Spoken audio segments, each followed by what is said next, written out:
ನಮಸ್ಕಾರ ಎಲ್ಲರಿಗೂ welcome back. ನಾನು ಮಂಜು, ನೀವು ನೋಡ್ತಿದ್ದೀರಿ ಮಂಜು ಸ್ಟೋರೀಸ್. ಫ್ರೆಂಡ್ಸ್, ಇನ್ನು ಕೇವಲ 17 ದಿವಸಗಳು ಮಾತ್ರ ಬಾಕಿ ಇದೆ ಪ್ರೋ ಕಬಡ್ಡಿ ಸೀಸನ್ 11ರ ಆ್ಯಕ್ಷನ್ಗೆ. ಇನ್ನೇನು ಪ್ರೋ ಕಬಡ್ಡಿ ಸೀಸನ್ 11ರ ಆ್ಯಕ್ಷನ್ ಮೆಗಾ ಆ್ಯಕ್ಷನ್ ಆಗಿರೋದ್ರಿಂದ ಬಿಗ್ ಅಂತ ಹೇಳ್ಬೋದು. ಹೌದು ಫ್ರೆಂಡ್ಸ್, ಇದು ಮೆಗಾ ಆ್ಯಕ್ಷನ್ ಮಿನಿ ಆ್ಯಕ್ಷನ್ ಅಂತ ನಿಮಗೆ ಡೌಟ್ ಇರ್ತದೆ. ಫ್ರೆಂಡ್ಸ್, ಇದು ಮೆಗಾ ಆ್ಯಕ್ಷನ್ ಅಲ್ಲ, ಮಿನಿ ಆ್ಯಕ್ಷನ್ ಅಂತ ಹೇಳ್ಬೋದು. ಇನ್ನು ಪ್ರೋ ಕಬಡ್ಡಿ ಸೀಸನ್ 11ರ ಆ್ಯಕ್ಷನಲ್ಲಿ ದೊಡ್ಡ ಸ್ಟಾರ್ ಆಟಗಾರರು ಇರಲಿದ್ದಾರೆ. ಈ ಸ್ಟಾರ್ ಆಟಗಾರರು ಯಾವ್ಯಾವೆಲ್ಲ ತಂಡಕ್ಕೆ ಹೋಗ್ತಾರೆ ಅಂತ ಕಾದು ನೋಡಲು ನಾವು ಇನ್ನು 17 ದಿವಸಗಳು ಮಾತ್ರ ವೇಟ್ ಮಾಡಬೇಕು. ಇನ್ನು ಫ್ರೆಂಡ್ಸ್, ಪ್ರೋ ಕಬಡ್ಡಿ ಸೀಸನ್ 11ರ ವೇಳಾಪಟ್ಟಿ ಯಾವಾಗ ಪ್ರಕಟವಾಗುತ್ತದೆ ಅಂತ ನಾನು ನಿಮಗೆ ಈ ವಿಡಿಯೋದಲ್ಲಿ ತಿಳಿಸ್ಕೊಡ್ತೀನಿ.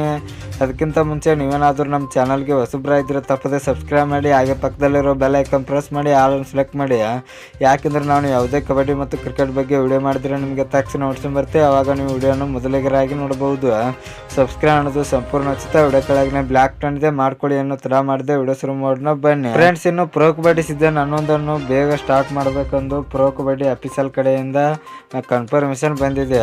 ಹೌದು ಫ್ರೆಂಡ್ಸ್, ಇನ್ನು ಪ್ರೋ ಕಬಡ್ಡಿ ಸೀಸನ್ 11ರ ವೇಳಾಪಟ್ಟಿ ಯಾವಾಗ ಪ್ರಕಟವಾಗುತ್ತದೆ ಅಂತ ನೋಡಿದರೆ ಆಗಸ್ಟ್ 29ನೇ ತಾರೀಕಿನ ಒಳಗಾಗಿ ಪ್ರೋ ಕಬಡ್ಡಿ ಸೀಸನ್ 11ರ ವೇಳಾಪಟ್ಟಿಯನ್ನು ಪ್ರಕಟಿಸಲಾಗುತ್ತದೆ ಅಂತ ಪ್ರೋ ಕಬಡ್ಡಿ ಕಡೆಯಿಂದ ಅಫಿಷಿಯಲ್ ಆಗಿ ಬಂದಿದೆ.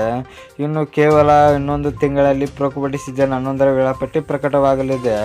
ಇನ್ನು ಫ್ರೆಂಡ್ಸ್, ನಿಮ್ಮ ಪ್ರಕಾರ ಪ್ರೋ ಕಬಡ್ಡಿ ಸೀಸನ್ 11ರ ಚಾಂಪಿಯನ್ ಯಾರಾಗಬಹುದು ಎಂಬುದನ್ನು ಕಮೆಂಟ್ ಬಾಕ್ಸಲ್ಲಿ ಕಮೆಂಟ್ ಮಾಡೋದ್ರ ಮೂಲಕ ತಿಳಿಸ್ಕೊಡಿ. ಇನ್ನು ನಿಮಗೆ ಇದೇ ರೀತಿ ನಮ್ಮ RCB ಮತ್ತು ಕ್ರಿಕೆಟ್ ಬಗ್ಗೆ ಮತ್ತು ಕಬಡ್ಡಿ ಬಗ್ಗೆ ಅಪ್ಡೇಟ್ಸ್ ಬೇಕಾದರೆ ನಮ್ಮ ಚಾನಲ್ ಲೈಕ್ ಮಾಡಿ, ಶೇರ್ ಮಾಡಿ, ಸಬ್ಸ್ಕ್ರೈಬ್ ಮಾಡಿ. ನಮಸ್ಕಾರ ಫ್ರೆಂಡ್ಸ್.